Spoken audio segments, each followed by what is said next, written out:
السلام عليكم مشاهدينا الكرام، مرحبا بكم معايا فيديو جديد. كنشكر الناس داخل ارض الوطن وخارج ارض الوطن. كنشكركم على التعاليق الزوينه ديالكم اللي كتخليو في حقي. الناس القدام دار دارهم والناس الجداد 100 الف مرحبا بكم.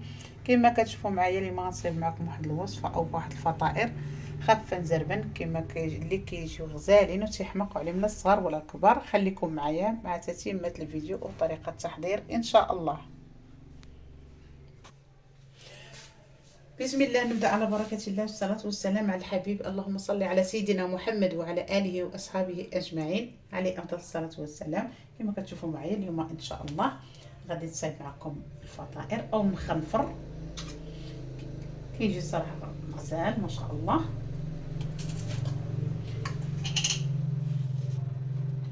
نبدأ على بركة الله. هنا عندي واحد المعلقة ديال السنيدة والسكر،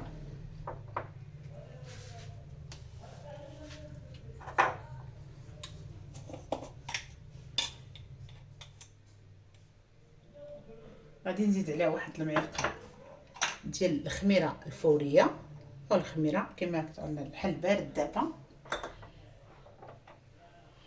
غنزيد واحد الزلافه ديال الماء دافي،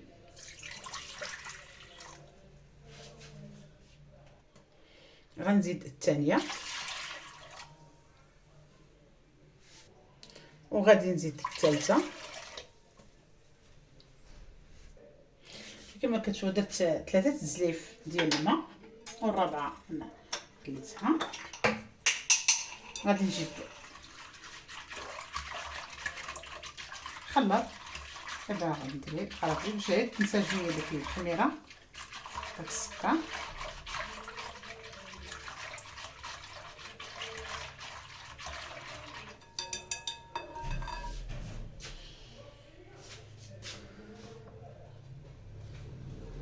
هنا عندي الدقيق الابيض او الفرص، عندي زلافه كما كتشوفوا حمرا مزيان، وبطبيعه الحال الكميه نتوما اللي كتحكموا فيها، يعني شحال بغيتو. وهنا عندي زلافه ديال الفينو،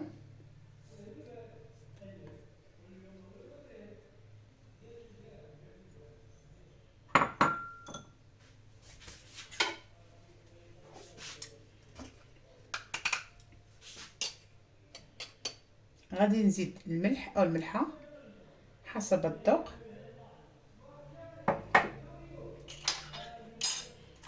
وغادي نزيد واحد 2 خمارات،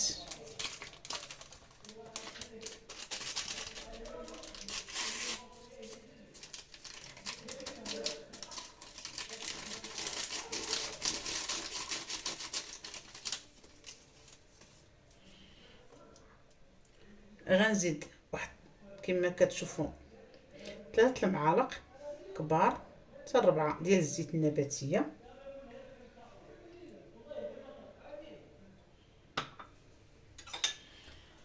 وغنزيد الخل،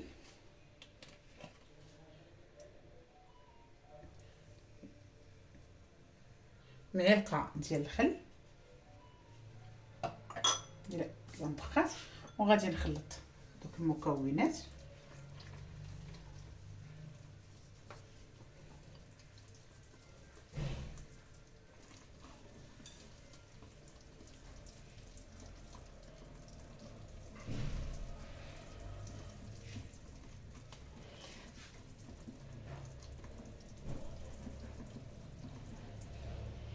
غادي نزيد الماء، هذا درت 3 زلايف وهذا الرابعه غادي نديرها انا بالتدريج.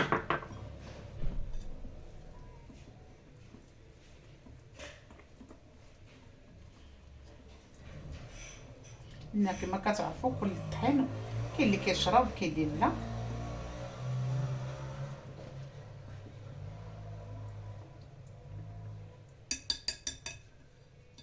من بعد ما خلطو غادي نجيب الخلاط الكهربائي او اللي عندهم ميكسور، نخلطو مزيان باش تكون ديك العجينه منسجمه مزيان.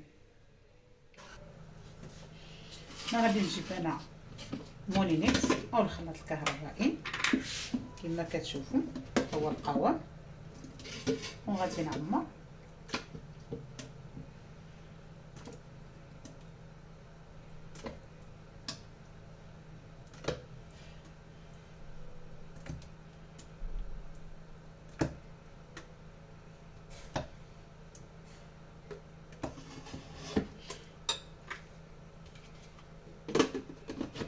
وغادي نطحنو مزيان ونرجع معكم باش بلا ما نصدعكم بالماكينه. هنا كما كتشوفوا بعد ما طحنت الكميه كامله اللي عندي، هذا هو القوام بحال شكل العجين ديال البغرير. واخا كتشوفوه دابا غير باقي غادي ملي غيختمر غادي يشرب داك الطحين ديال الفينو كما كتعرفوا، وغادي يزيد يقصر.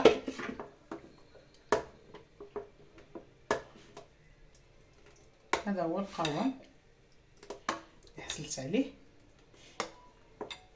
يعني ربعة الزلايف ديال الماء اللي خدا ليا 4 كما شفتوا معايا في الصوره، وجوج زلايف ديال الطحين، وحده ديال الفينو وحده ديال الدقيق الابيض اللي هما عامرين مزيان راه كما شفتوا في الصوره معايا.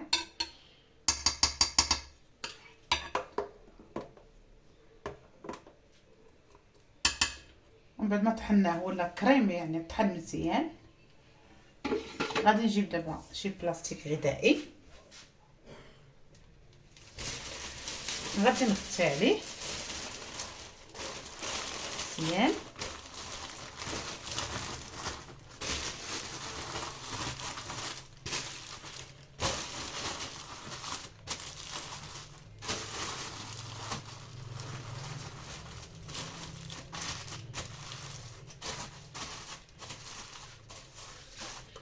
وغادي نخليه حتى يخمر ويتضاعف الحجم ديالو. المهم يخمر ونرجع معكم ان شاء الله.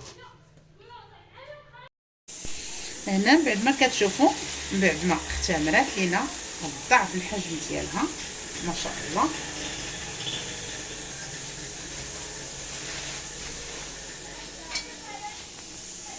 كما كتشوفوا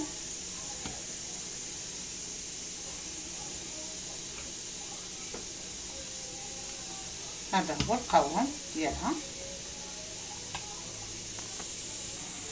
انا درت المقله كتسخن وغادي ندهنها بالزيت والزبده اختياري، كل واحد يدهن داكشي اللي كتعجبو واللي كيعجبو.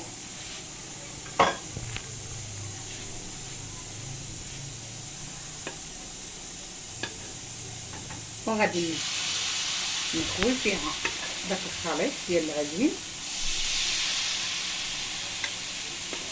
انا هنا عندي المقله كبيره غادي ندير فيها 3 ديال المغرفات ما عامرينش باش ما يجيوش رقاق بزاف وما يجوش غلاظ بزاف.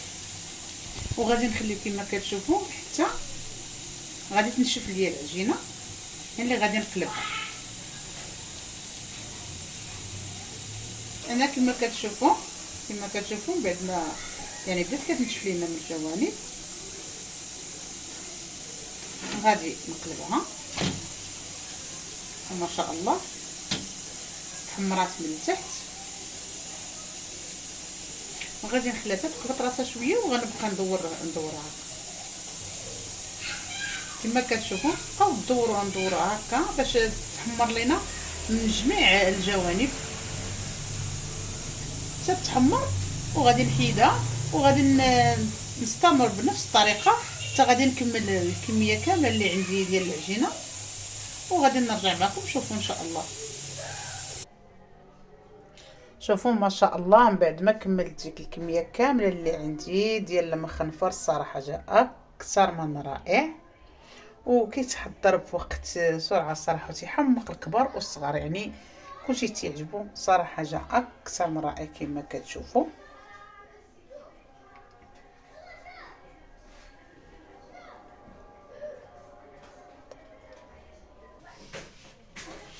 كما كتشوفوا راه ما شاء الله خفاف واحد الخفه ومحمرين من جميع الجوانب ما شاء الله. نقطع معكم تشوفوا كيجوا من الداخل صراحه جاو اكثر من رائعين هشاش ما شاء الله. شوفوا ما شاء الله صراحه رائعين. واللي وصل معنا حتى لهنا شوفوا ما شاء الله خاوي مخرج من الداخل.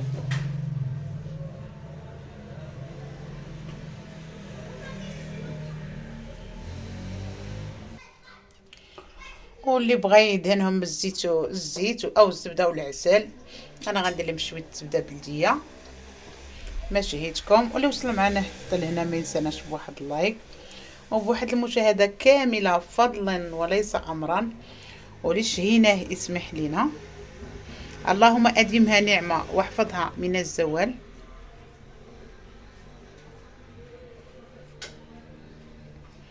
وما بقى لي غير نقول لكم الى فيديو قادم ان شاء الله.